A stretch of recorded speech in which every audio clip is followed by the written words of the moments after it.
Fahombiazana tanteraka no azo ilazana ny hetsika la Grande Braderie de Madagascar izay nototosaina tetsy amin'ny lapan'ny kolontsaina sy ny fanatanjahantena tetsy Mahamasina ny 4 ka hatramin'ny 8 May lasa teo.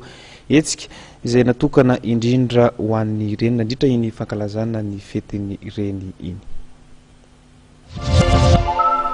Tsy nanafina ny fahafapony Madavision mpikarakara letsika la Grande Braderie de Madagascar satria maherin'ny 5 alina nisandro olona tonga hateny amin'ny lapan'ny fanatanjahantena sy ny kolontsaina eny Mahamasina nandritra ireo 5 andro nisy ny hetsika izay naompana tamin'ny fankalazana ny fetiny reny.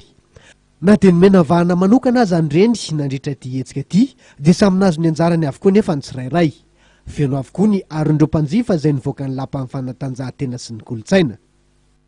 Azo lazaina fa afa-po tanteraka na izay mpikarakara nareo mpividy.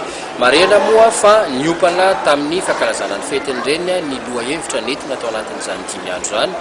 Ary saika hita teto tao anatin'ireo trano eva misy 300 mahery ireo karazana entana ilaina amin'ny fiainana andavanandro voalohany indrindrany ary ireo fanomezana izay ahafahana mankalaza an'izany fetiny reny zany.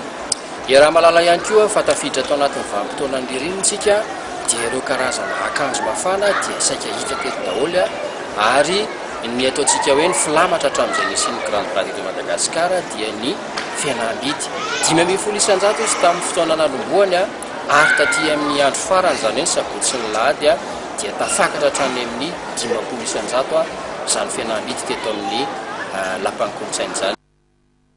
Ny tondra fanavoazana trany io ny lahara-pamehan'ny Madavision amin'izay hetsika ho karakarainy. Efa manome fotoana sady ireo mpitsidika ny la Grande Braderie de Madagascar ny Madavision amin'ny 3 Aogositra hatramin'ny 3 Septambra ho avy izao amin'ny andiany atokana ho fanomanana ny fidiran'ny mpianatra ao Mahamasina trany. Tapitra ny vaovao zao alina izao isaorantsika teny tokantrano na tranjery hatramin'ny farany. Manome fotoana ny sampana fampalalam-baovao ny fahitalavitra matv ho amin'ny rahampitso indray. Veloma tompokila, veloma tompoko vavy.